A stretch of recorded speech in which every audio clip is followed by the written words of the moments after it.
तो सभी प्यारे साथियों का फिर से स्वागत है। साथियों, अभी हमने रिसेंटली 15 मार्च 2026 का फर्स्ट शिफ्ट का यूपीएसआई का पेपर है जो कि मैथ का पोर्शन सॉल्व किया और आपको कंप्लीट समझाएगा। आज करेंगे 14 मार्च शिफ्ट फर्स्ट और 2026 में जो यूपीएसआई का एग्जाम हुआ उसका सॉल्यूशन मैथ के पोर्शन का। तो क्वेश्चन नंबर 81 है, ये आपका मैथ का एग्जाम है जो कि यूपीएसआई में पूछा गया 14 मार्च शिफ्ट फर्स्ट में। यहाँ पर फर्स्ट क्वेश्चन है 81 नंबर का क्वेश्चन है।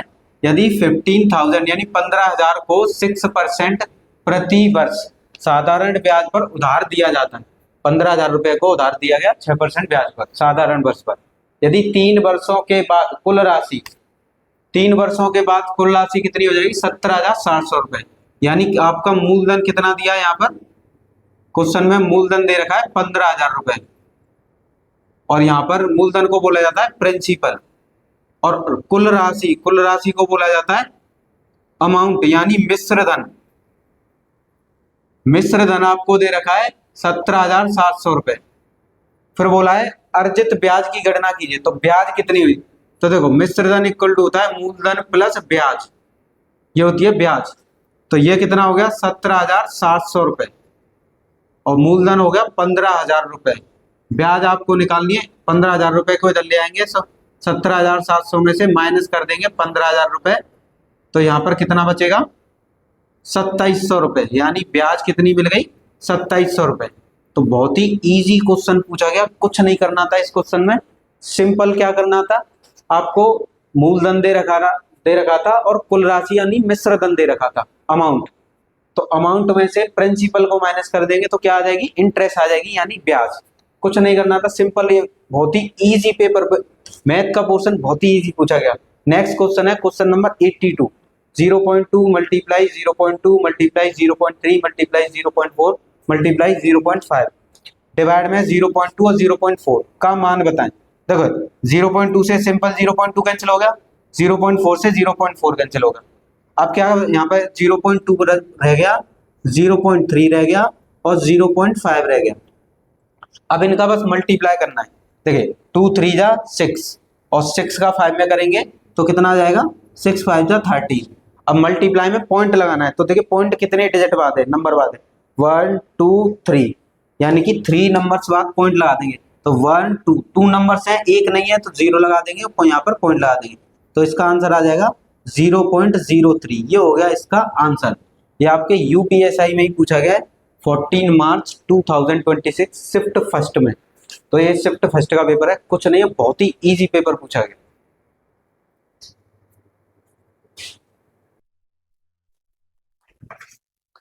ठीक है साथियों, नेक्स्ट क्वेश्चन है क्वेश्चन नंबर 83। ये क्वेश्चन नंबर 83 है एग्जाम का, ये आपका पेपर है। समीकरण 81 का स्क्वायर मल्टीप्लाई 10 का स्क्वायर डिवाइड बाय 9, इसको सॉल्व करना है। तो देखिए 81 को क्या लिख लेंगे? 81 का स्क्वायर है तो 81 इंटू 81 और 10 का स्क्वायर कितना होता है? 100। डिवाइड किससे कर देंगे? 9 से। तो 9 से 81 को डिवाइड करेंगे तो कितना आएगा? 9। अब 9 का 81 से कर देंगे मल्टीप्लाई, 9 1 जा 9 और 9 8 जा 72 और 2 0 इसके हो गए। तो इसका आंसर कितना हो गया? 72,900। तो इस क्वेश्चन का आंसर क्या हो गया? Option D. ये यूपीएसआई का ही क्वेश्चन है। नेक्स्ट क्वेश्चन है क्वेश्चन नंबर 88। 7 सेंटीमीटर त्रिज्या और 24 सेंटीमीटर ऊंचाई वाले एक ठोस बेलन को पिघलाकर शंकुओं में डाला जाता है, जिनमें से प्रत्येक की त्रिज्या 7 सेंटीमीटर और ऊंचाई 8 सेंटीमीटर है। तो ऐसे कितने शंकु बनाए जा सकते हैं? तो कभी भी ऐसा क्वेश्चन आता है कि एक चीज से पिघलाकर दूसरी चीज बनाई जाती है, तो वहां आपको हमेशा याद रखना है आयतन बराबर रहते हैं इनके। और संख्या पूछी जाए, जैसे यहाँ पे शंकुओं की संख्या पूछी है, शंकु की संख्या, तो संख्या के लिए क्या करना है? जिस चीज से पिघलाकर बनाया जा रहा है उसका आयतन लिखना है ऊपर। तो यहाँ पे किस चीज को पिघलाया जा रहा है? बेलन को। तो यहाँ लिखा जाएगा बेलन का आयतन, वॉल्यूम ऑफ सिलेंडर। ये हो गया बेलन का आयतन। और भाग लगा देना है जो चीज बनाई जा रही है, बनाया क्या जा रहा है? शंकु। तो ये यहाँ पर आएगा शंकु का आयतन। शंकु का आयतन हमेशा ध्यान रखना है, जो चीज पिघलाई जा रही है उसे ऊपर रखना है और जो चीज बनाई जा रही है उसे डिवाइड में, अगर संख्या पूछी है तो। अब बेलन का आयतन क्या होता है? तो बेलन का आयतन होता है पाई आर स्क्वायर एच। देखिए ये इसकी त्रिज्या और ये इसकी त्रिज्या। और शंकु का आयतन होता है 1/3 पाई आर स्क्वायर एच। देखिए पाई से पाई कैंसिल, ये 3 ऊपर चला जाएगा, 3 ऊपर चला गया। अब यहाँ पे शंकु बेलन की त्रिज्या कितनी दी है 7, तो यहाँ पर R1 की वैल्यू रख देंगे 7 × 7। और ऊंचाई कितनी दे रखी है 24, डिवाइड में यहाँ पर क्या रह गया R2, यानी शंकु बनाया जा रहा है तो शंकु की त्रिज्या कितनी दी है 7, तो 7 × 7 क्योंकि R स्क्वायर है यहाँ पर, और इसकी ऊंचाई कितनी दे रखी है 8, तो ये हो जाएगा यहाँ पर 8। 7 से 7 कैंसिल, 7 से 7, और 8 से 24 को कैंसिल करेंगे 3 टाइम, 3 का 3 से मल्टीप्लाई करेंगे तो कितना 3 3 जा 9। तो कितने शंकु बनाए जा सकते हैं 9 शंकु बनाए जा सकते हैं। तो इस क्वेश्चन का आंसर क्या होगा ऑप्शन सी। मेंसुरेशन का क्वेश्चन है, फॉर्मूला बेस्ड क्वेश्चन है, तो ये आपके यूपीएसआई 14 मार्च शिफ्ट फर्स्ट में पूछे गए क्वेश्चन।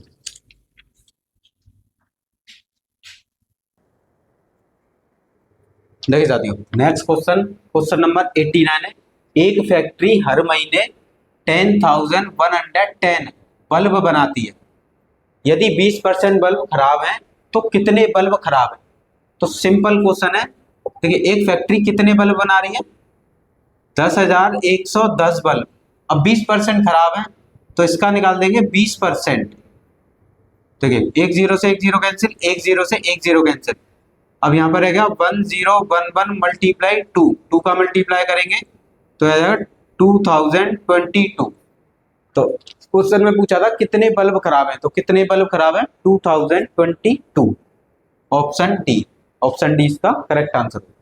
नेक्स्ट क्वेश्चन दिया है 72 किलोमीटर पर आवर की गति से चलने वाली एक ट्रेन 200 मीटर लंबे प्लेटफॉर्म को पार करने के लिए 120 सेकंड का समय लेती है, तो ट्रेन की लंबाई ज्ञात कीजिए।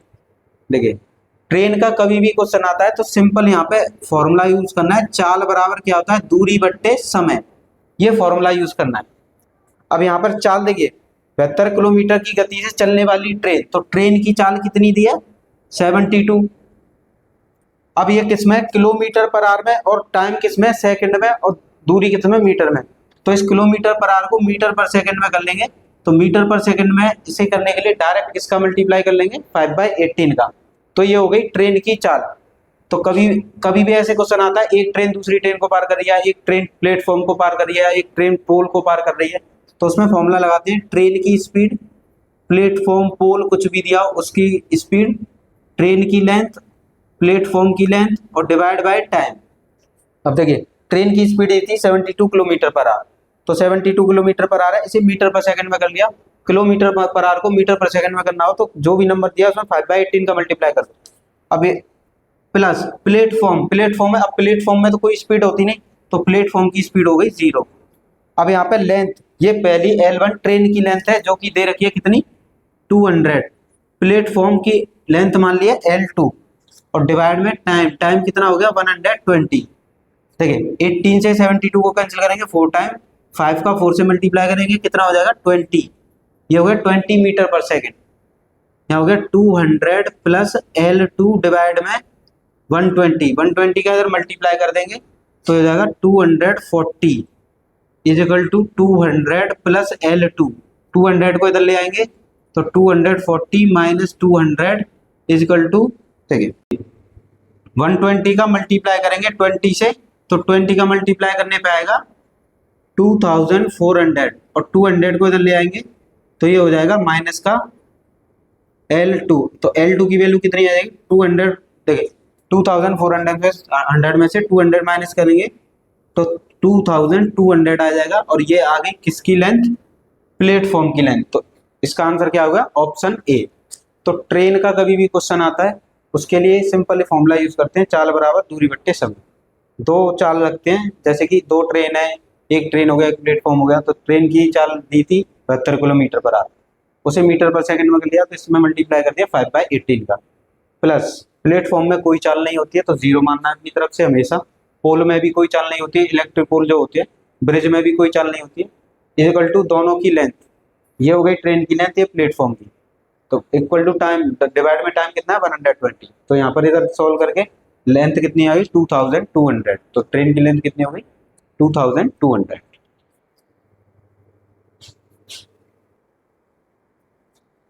देख जाती हूँ। नेक्स्ट क्वेश्चन है, क्वेश्चन नंबर 92 है। एक दुकानदार 20 केजी बासमती चावल 50 रुपए प्रति किलोग्राम और 30 केजी सोया मसूर चावल 35 रुपए प्रति किलोग्राम की दर से खरीदता है। वह दोनों प्रकार के चावलों को मिलाता है और मिश्रण को 42 रुपए प्रति किलोग्राम की दर से बेचता है, तो उसका लाभ या हानि। देखिए यहाँ पर दो तरह के आइटम है, एक बासमती चावल है और एक सोया मसूर चावल है, सोना मसूर। तो सबसे पहले इनकी क्या निकाल लेंगे, कीमत निकाल लेंगे, कुल कीमत। देखिए बासमती कितने है 20 केजी है और 1 किलोग्राम कितने का जा रहा है 50 रुपए का। इसे प्लस कर देंगे सोया मसूर के साथ।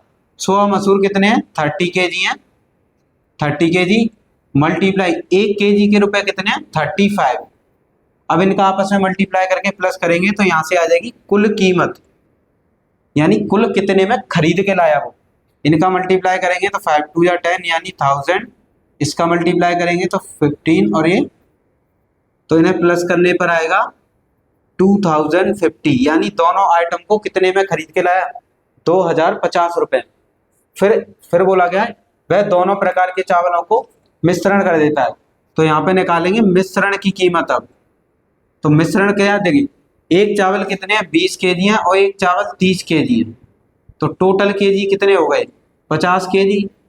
और इस 50 केजी को वो कितने में बेच रहा है दोनों को मिला के 42 रुपये प्रति किलोग्राम, तो इसका मल्टीप्लाई कर लेंगे तो आ जाएगा 2100, यानी दोनों चावल को मिला के 20 केजी और 30 केजी कितना बनेगा 50 केजी। और इस 50 केजी में प्रति केजी कितने पे बेच रहा है 42 में, तो 50 को कितने बेचेगा, दोनों का मल्टीप्लाई कर लेंगे। अब यहाँ पे पूछा है लाभ या हानि, तो ये खरीद के लाया था ये सीपी और ये बेचा है तो ये हो गया एसपी। देखिए 2050 में खरीद के लाया था 2100 रुपए में बेच दिए, तो यहाँ पे क्या हो गया प्रॉफिट हो गया। प्रॉफिट का फॉर्मूला क्या होता है एसपी माइनस सीपी, तो 2100 में से माइनस कर देंगे क्या 2050, इसे माइनस कर देंगे तो क्या हो जाएगा 50 रुपए का लाभ हो गया उसे, यानी कितने का प्रॉफिट हो गया 50 रुपए का। तो ये हो गया क्वेश्चन का आंसर, यानी 50 रुपए का लाभ। तो क्वेश्चन का आंसर क्या हो गया ऑप्शन बी।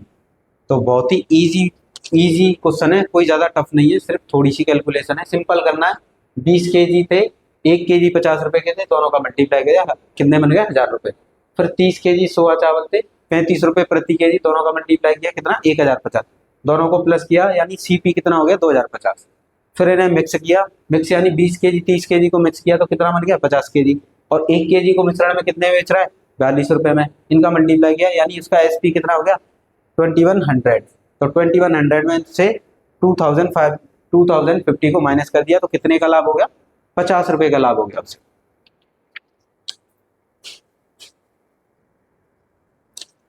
देख सकते हो। नेक्स्ट क्वेश्चन है, क्वेश्चन नंबर 93 है।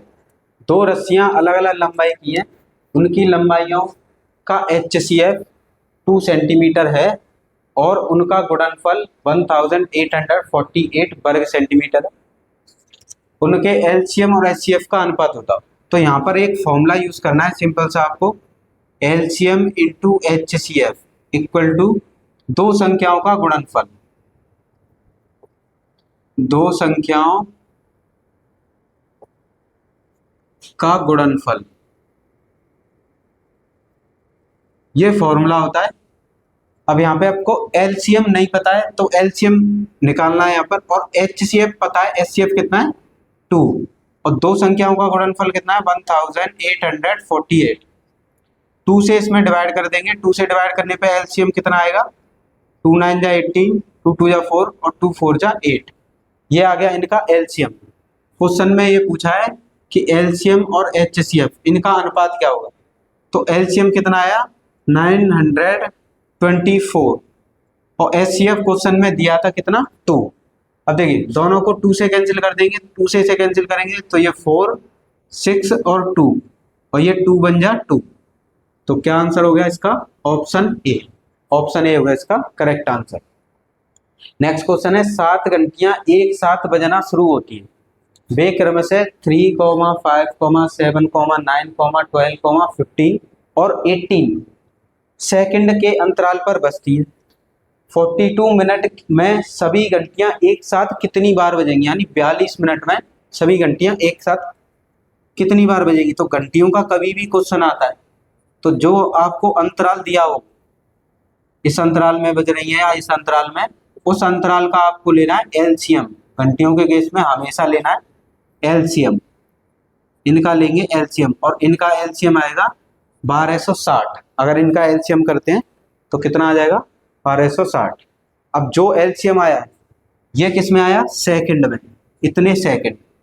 अब क्वेश्चन में बोला था 42 मिनट में कितनी बार बजेंगे, तो जो पूछा गया है 42 मिनट, इससे कर देंगे डिवाइड। देखिए 42 मिनट को किस में चेंज कर लेंगे, सेकंड में। तो सेकंड में चेंज करने के लिए किसका मल्टीप्लाई कर लेंगे इसमें, 60 का, और जो एलसीएम आए एलसीएम से इसमें कर देंगे डिवाइड। तो देखिए 0 से 0 कैंसिल, 6 से 126 कैंसिल करेंगे तो ये 21 टाइम, फिर 21 से 42 को कैंसिल करेंगे 2 टाइम। तो 42 मिनट में कितनी बार बजेंगी घंटियां, 2 बार। और 99.9% स्टूडेंट इसका आंसर गलत करके आते हैं कि, और इसका ऑप्शन ए 2 ही दिया है। ऑप्शन ए जब भी दिया हो और आपका आंसर बाई चांस ऐसा है तो वो गलत है। क्यों, क्योंकि घंटियों के केस में आपको याद रखना है जो आंसर आए उसमें 1 प्लस करना है हमेशा। तो ये घंटियां कितनी बार बजेंगी, 3 बार, यानी इसका करेक्ट आंसर क्या है, 3। तो ये आपको याद रखना है घंटियों का बेल के केस में, क्योंकि बेल को आप एक बार ऐसे बजाएंगे तो वो पीछे ऑटोमेटिक आएगी, यानी पीछे एक बार आवाज करेगी। पीछे तो हमने किया नहीं, आपने आगे किया, पीछे उसने किया, पीछे वहां पर क्या, न्यूटन का थर्ड लॉ काम करता है, every action gives equal and opposite reaction. आपने रिएक्शन दिया, आपने एक्शन किया तो वहां से क्या आया, रिएक्शन। तो घंटियों के काम केस में जो भी आंसर आता है एलसीएम लेके, एलसीएम से जो भी मिनट के अंतराल में बज रही हो टोटल उसमें डिवाइड करना है, सेकंड में चेंज करके। 42 मिनट की 42 में मल्टीप्लाई किया 60 का, ये सेकंड में हो गया, डिवाइड किया कितना आया 2। अब 2 में 1 प्लस करना है, जो भी आंसर है उसमें 1 प्लस करना है। तो कितनी बार बजेंगी, 3 टाइम्स। तो ये हो गया क्वेश्चन का आंसर।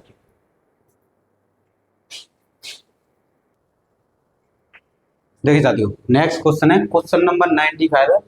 एक बल्लेबाज ने 156 रन बनाए जिसमें 5 चौके और 10 छक्के शामिल थे। उसने अपने कुल स्कोर का कितना प्रतिशत विकेट के बीच दौड़कर बनाए। क्वेश्चन में बोला है कि उसने दौड़कर कितने रन बनाए, उसका परसेंटेज पूछा है। तो दौड़ने वाले पहले रन निकालने पड़ेंगे। दौड़ के रन के लिए क्या करेंगे, टोटल कितने बनाए 156, उसमें से माइनस कर देंगे चौके वाले। देखो 5 चौके और 1 चौके में कितने रन होते हैं, 4 रन होते हैं। फिर माइनस कर देंगे 10 छक्के और 1 छक्के में कितने होते हैं, 6। तो यहाँ से 156 माइनस ये हो गया कितना 20 और ये हो गया 60।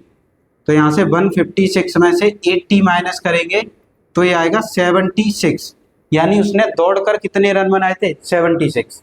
अब इसका प्रतिशत पूछा है तो 76 में कुल रन, प्रतिशत निकालने के लिए कुल रन कितने 156 का डिवाइड कर देंगे और मल्टीप्लाई कर देंगे 100 का, और इसे सॉल्व करेंगे तो 48.72%, यानी इसका आंसर हो गया ऑप्शन बी। तो यहाँ पर दौड़कर कितने रन बनाए थे उसका प्रतिशत पूछा था, तो टोटल रन में से जो चौके और छक्के थे उन्हें माइनस कर दिया था, 76 आ गए दौड़ने वाले रन। अब दौड़ने वाले रन का प्रतिशत निकाल दिया, टोटल नीचे रखा इंटू 100, तो आंसर कितना आ गया ऑप्शन बी। नेक्स्ट क्वेश्चन है एक रेफ्रिजरेटर का अंकित मूल्य, मार्केट प्राइस दिया है 9600। एक दुकानदार 12% और 25% की क्रमिक छूट देता है और फिर भी 20% का प्रॉफिट यानी फायदा लेता है। तो क्रय मूल्य ज्ञात कीजिए। यहाँ पर कॉस्ट प्राइस पूछिए। तो देखिए ऐसे आपको यहाँ पर एक तो 12% और एक 25% की 2 छूट दी है। अब इस क्वेश्चन को 2 तरह से किया जा सकता है, या तो 90 जो मार्केट प्राइस है उसका 12% निकालिए पहले, फिर 25 जो आंसर आएगा फिर उसका 25% निकालेंगे, या फिर यहाँ पे सक्सेसिव यूज कर लीजिए। सक्सेसिव पे छूट देता है तो ये फॉर्मूला होता है माइनस का एक्स माइनस का वाई प्लस के एक्स वाई अपॉन 100। अब पहली छूट क्या थी, उसके सामने माइनस लगाना है, दूसरी छूट 25% प्लस 12 मल्टीप्लाई 25 डिवाइड में 100। अब देखिए 25 से इसे कैंसिल कर देंगे 4 टाइम और 4 से इसे कैंसिल कर देंगे 3 टाइम। इनको प्लस करेंगे तो ये आएगा माइनस का 37 प्लस का 3। इसको इसमें से माइनस करेंगे तो माइनस का 34%, यानी उसकी टोटल छूट कितनी आ गई 34%। अब क्या करेंगे, जो मार्केट प्राइस दी है उसका 34% निकालेंगे। तो इसका 34% निकालेंगे, 34%, इससे ये कैंसिल कर देंगे तो यहाँ पे बचेगा 96 मल्टीप्लाई 34। अब 96 का 34 से क्या कर लेंगे, मल्टीप्लाई कर लेंगे, तो मल्टीप्लाई करने पे कितना आएगा, 3 का इससे मल्टीप्लाई करेंगे तो 18 27 28, तो ये हो गया 4 16 4, देखिए 8 और 4 12 और ये 3, यानी कि कितना आ गया 264। ये आ गए इसके छूट के पैसे। टोटल रुपए कितने बैठ रहे थे 9600 और छूट कितने की दे दी 3264। तो बचे कितने रुपए, तो 9600 में से इसे माइनस कर देंगे, तो माइनस करने पे कितना आएगा, तो माइनस करने पे आएगा 6 और यहाँ से माइनस करेंगे 3 और यहाँ से माइनस करेंगे 3 6, यानी कि उसकी जो सेल हुई थी ये आ गई उसकी सेलिंग प्राइस।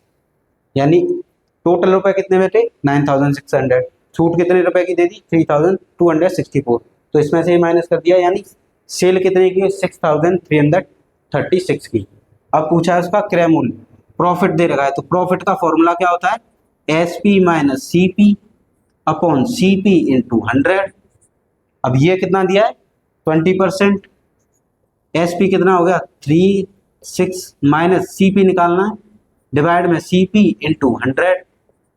देखो इससे 100 का डिवाइड करेंगे तो ये हो जाएगा 0.2 CP, इस CP को इधर लाएंगे तो ये हो जाएगा प्लस का CP इक्वल टू 6336, तो CP इक्वल टू, इनको प्लस करेंगे तो 1.2 CP और 1.2 को ले जाएंगे डिवाइड में, और 1.2 का इससे डिवाइड करेंगे तो डिवाइड करने पे आएगा 5280, यानी ऑप्शन बी। तो उसका क्रय मूल्य कितना आ गया 5280 तो यहाँ पर ये क्वेश्चन था डिस्काउंट का और प्रॉफिट और लॉस मिक्सर। यहाँ पर आपको मार्केट प्राइस दिया था अंकित मूल्य और 2 डिस्काउंट देते, तो उनका निकाल लिया सक्सेसिव ला के 1 डिस्काउंट, फिर इसका 34% निकाला, फिर इसी में से माइनस कर दिया तो ये आ गया उसका सेलिंग प्राइस, विक्रय मूल्य। प्रॉफिट का ये फॉर्मूला होता है विक्रय मूल्य माइनस क्रय मूल्य डिवाइड में क्रय मूल्य इंटू 100। ये 20% दिया है, इस 100 को डिवाइड में ले आए तो 100 से 20 में डिवाइड किया 0.2, इधर मल्टीप्लाई किया CP, फिर इस CP को इधर लेके आए तो ये प्लस का हो गया, इक्वल टू कितना 6336, इनको प्लस करेंगे तो 1.2 का इससे डिवाइड करेंगे तो 5280। ये हो गया क्वेश्चन का आंसर।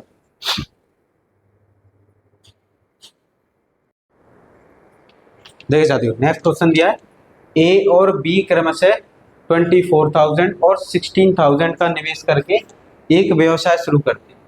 व्यवसाय शुरू करने के 6 महीने बाद C 20,000 के निवेश के साथ जुड़ता है। यदि व्यवसाय शुरू होने के 2 वर्ष बाद कुल लाभ इतना हो तो लाभ में B का हिस्सा बताइए। तो यहाँ पर 3 लोग हैं A, B और C। A ने निवेश किए 24,000 कितने वर्ष के लिए 2 वर्ष के लिए। अब 2 वर्ष में कितने मंथ होते हैं 24।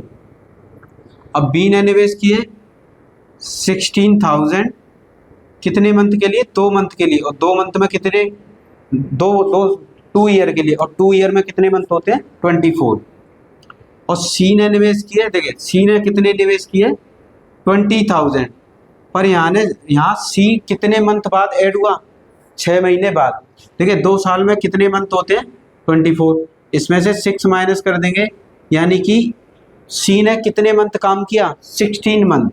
तो यहाँ पर ज़्यादातर स्टूडेंट यही मिस्टेक करते हैं, 6 लिख देंगे सीधा, 6 नहीं लिखना है 16, क्योंकि 2 साल के लिए काम किया गया। अब इसे सॉल्व करेंगे, देखिए यहाँ से 8 से इसे कैंसिल करेंगे 3 टाइम, 8 से इसे कैंसिल करेंगे 3 टाइम, और 8 से इसे कैंसिल करेंगे 2 टाइम।